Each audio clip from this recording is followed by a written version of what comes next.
Ryan Murphy, everybody in the world, including Larry Kramer, admits that Larry Kramer is very difficult, to put it mildly.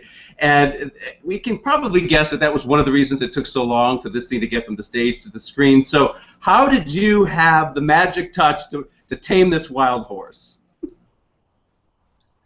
You know, I don't know that that's true, that's why it took so long. I think that it's, you know, the movie business is in some degree determined by economics, and I think that it was just sort of something that people thought, are people going to watch this, are people going to see it?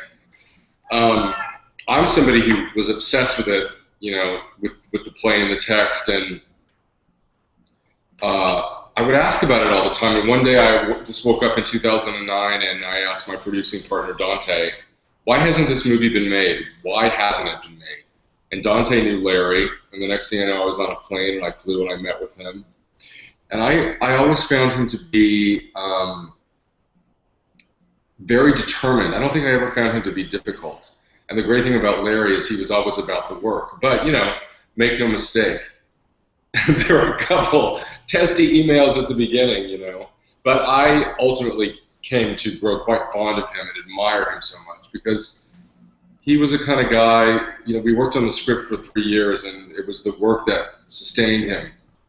And he himself has admitted that. And he wrote a lot of that script, you know, with an IV in his arm, home from the hospital, in the hospital. So I found him to be very courageous, and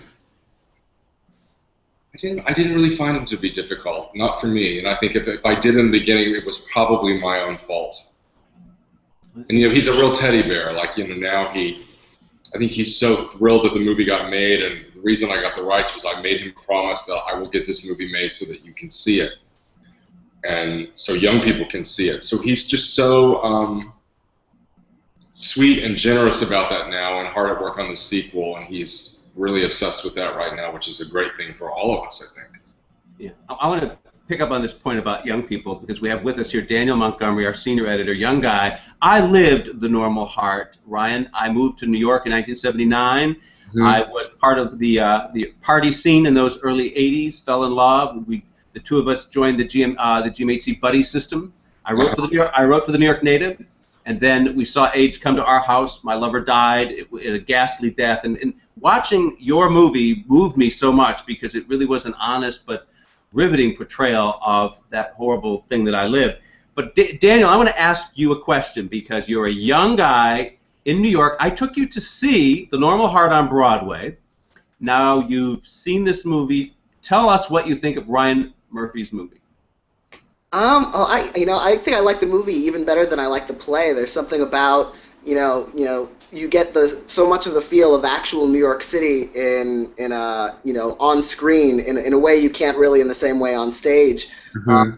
And it really does have a personal effect on me too, even though it's not something I personally experienced. It's still, it's still such recent history. It's a world I recognize, and it's such horror that happened during the early 80s to the gay community.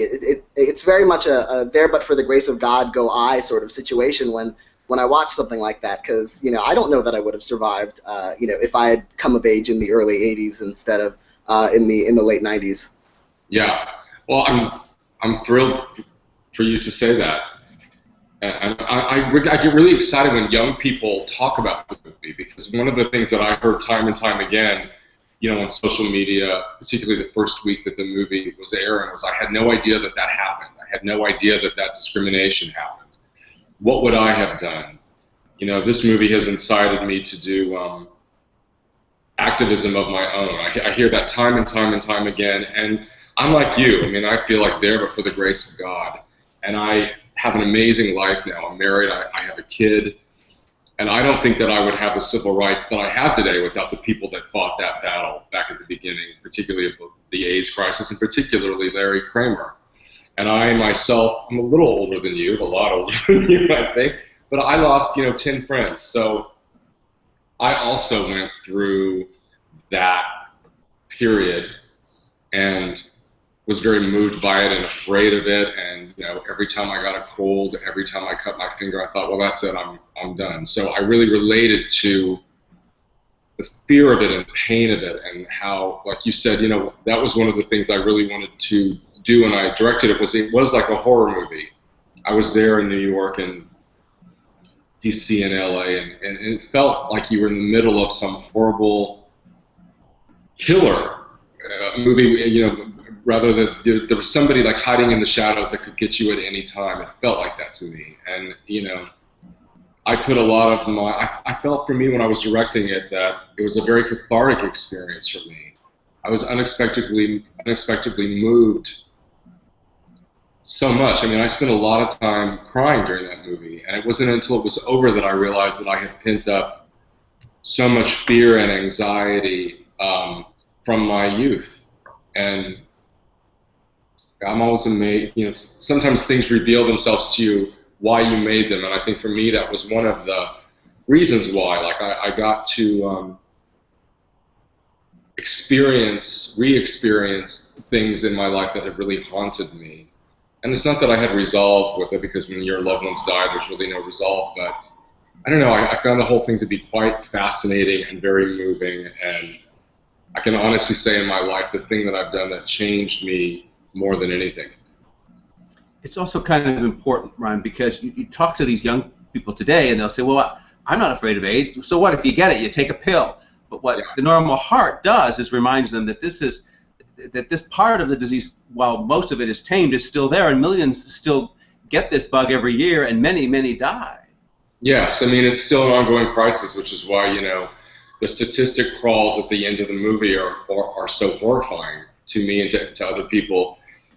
It's also become quite an international disease. You know, it's a third world disease now. The face of the epidemic has changed, but, you know, the pain and I feel the discrimination has remained.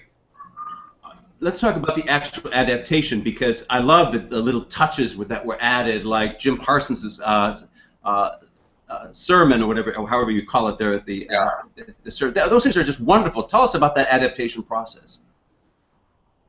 Well, it was great because, you know, when I went to Larry and when I got the rights to the play, you know, I didn't just want to sort of, you know, as they say, pay a fee and get it for 18 months. I wanted to buy it outright so that it would no longer become a developmental hell process with him, because that's what had happened.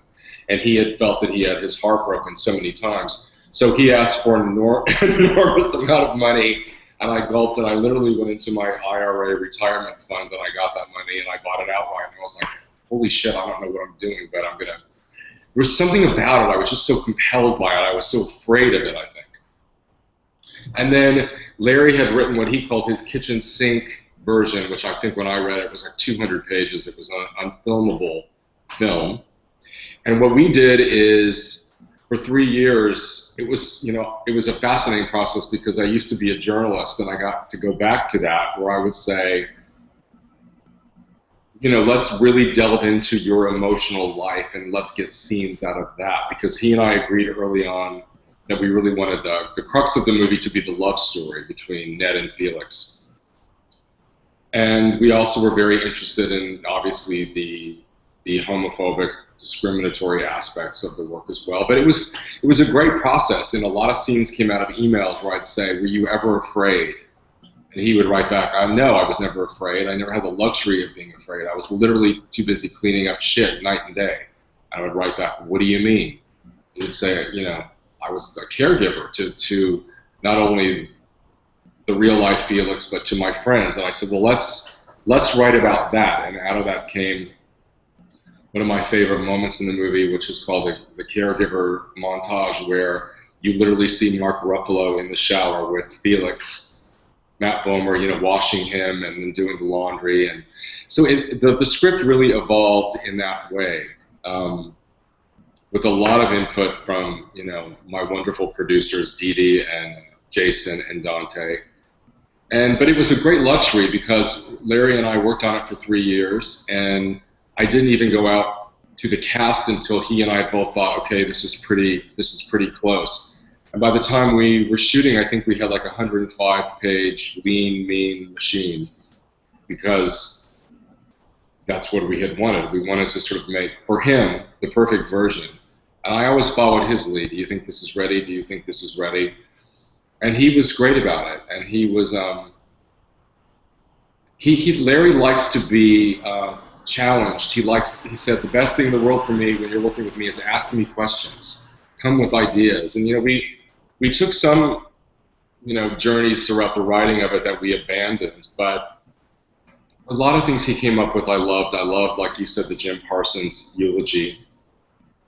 I loved some of the new scenes he wrote with the Julia Roberts wheelchair dance scene was not in the play. A lot of that just came from conversations and me trying to be really thorough with him and asking him to delve into his inner life as much as he could. Daniel? I was curious about the Normal Heart, both on stage and in the film. There are a lot of these lengthy, emotional dialogue passages. Julia Roberts, screaming about funding and the eulogy you mentioned. What is it like when you get to one of those scenes, to film one of those scenes? What's it like to film those? How do you get those performances out of those actors? Is it a lot of takes? I was worried about that because, one of the things that Larry and I tried to do with the movie is to, be as truthful to the quote-unquote greatest hits of that play, and there's a lot of them, and that Julia scene is an example of one, a little shorter than what was on the stage.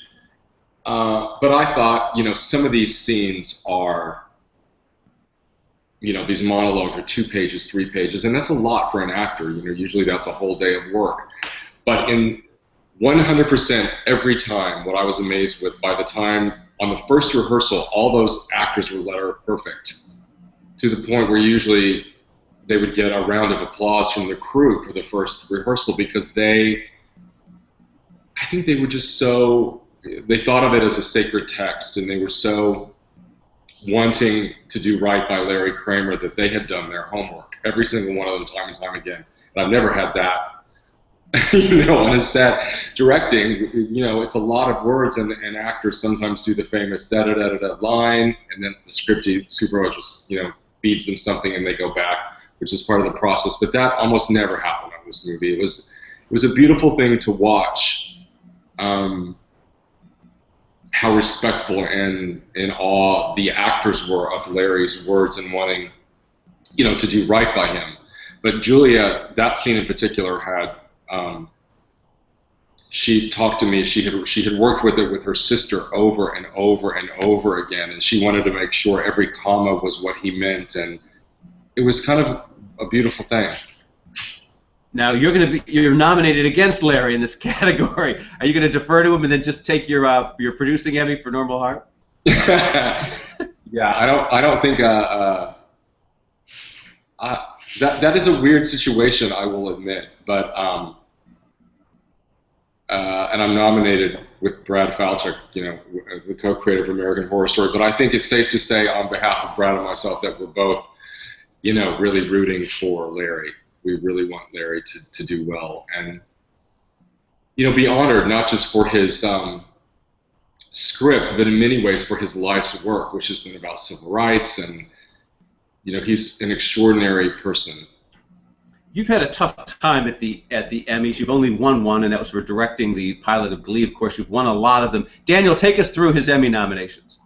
Unless I've missed any, I believe you're nominated for 4 this year. You've got the directing nomination for The Normal Heart, writing for American Horror Story, and you're nominated for producing both. But not only that, the amount of nominations these programs received overall, in addition to another directing nomination for Glee, is 34 total Emmy nominations. So you're really, you've really done better than a lot of TV networks just by yourself.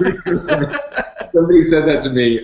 Yes, I'm very aware of that, and it's, look, that's amazing. Like, that is absolutely amazing. I was absolutely stunned the morning of those nominations, but I'm always excited about it because I'm always so excited for the people I work with.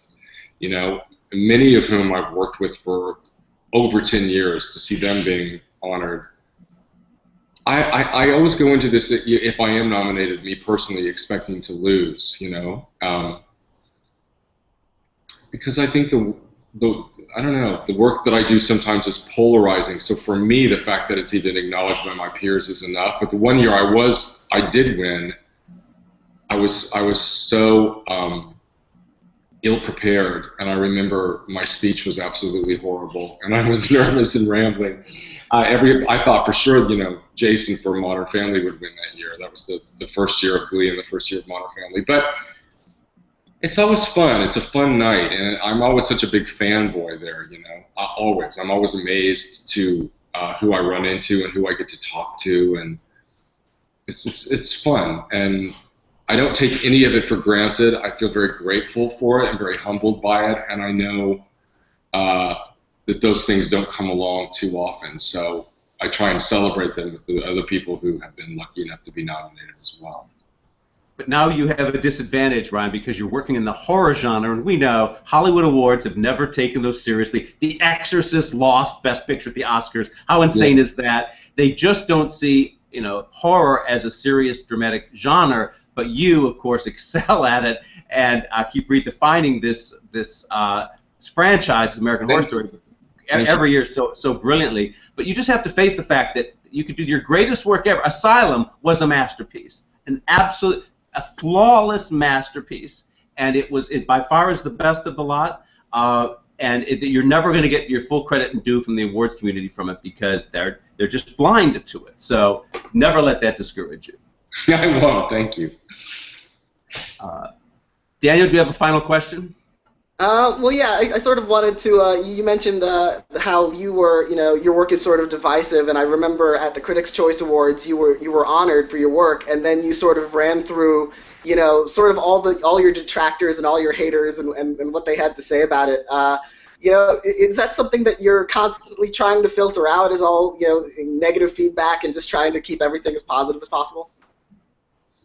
Yeah, I mean, I think you have to. That is. I read, I think, one or two mean tweets, which, seems to be something that people always enjoy hearing. I usually don't read it. I try not to read it because I think I'm somebody that I would only land on the one negative thing out of 100, 99 positive, one negative, I'd be obsessed with that. Why does that person think that? So I learned long ago not to do that. And I think if you do invest too much in it, that it's probably not good enough for your work, because I think that you have to be as true to your vision as possible, and to do that, I think you kind of have to have tunnel vision. So I try not to, but I think like what you guys have said, the stuff that I tend to like, musicals, horror stuff, theatricality and performance is stuff that, a lot of people don't, it's black or white to people. People either love it or they hate it. So I try and move towards the people who like it. And that's tough. And of course, the critics are the ones who don't like it. They have to. It's a straight male-dominated community that has to outcool each other, and they can't be shown to have any sentiment. And that's the worst thing you could bring to the screen for these guys is any sentiment. So I wouldn't worry about them. Hey, tell us about. This is really the last question here. Tell us about the next American Horror Story. What can you tell us? We know it takes place at a carnival. We know that you've got all these great freaks going on. What else? It's interesting. I mean, it was a really sort of a great. It's a great world, and it's a world of that Jessica Lange has talked about being obsessed with since we first started working together. So I said, okay, I'm going to pursue this more and read about it more. And it's interesting because the decline of the freak show, as we called them, really started with the beginnings of television, early 50s. People wanted to stay home and watch Lucille Ball instead of going out to get that. And sort of, I guess the overall idea is how current television has morphed into the new freak show. So that's, I guess, the underlying theme of it, which is really fun. But it's set in 1952, and Jessica plays this sort of German lady who goes around and rescues the unwanted and the unwashed and the unloved and brings this troupe together, and it is indeed one of the last freak shows in America, and it's under siege.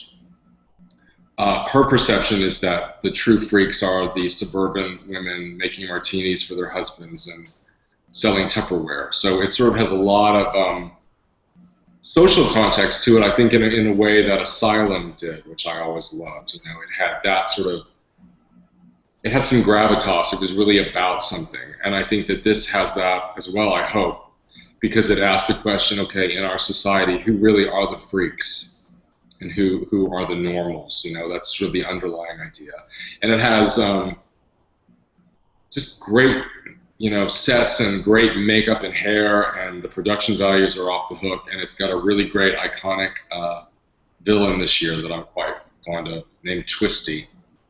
All right. And if you're afraid of clowns, it's not for you. I'm already loving it. Ryan Murphy, thank you very much. Thank and you. I think you're finally going to get your due at the Emmys with at least one for producing Normal Heart. You're up for 3 others. We wish you luck with that, and I can't wait for Twisty and Freak Show. Thank you, guys. Thanks. Bye-bye. Bye.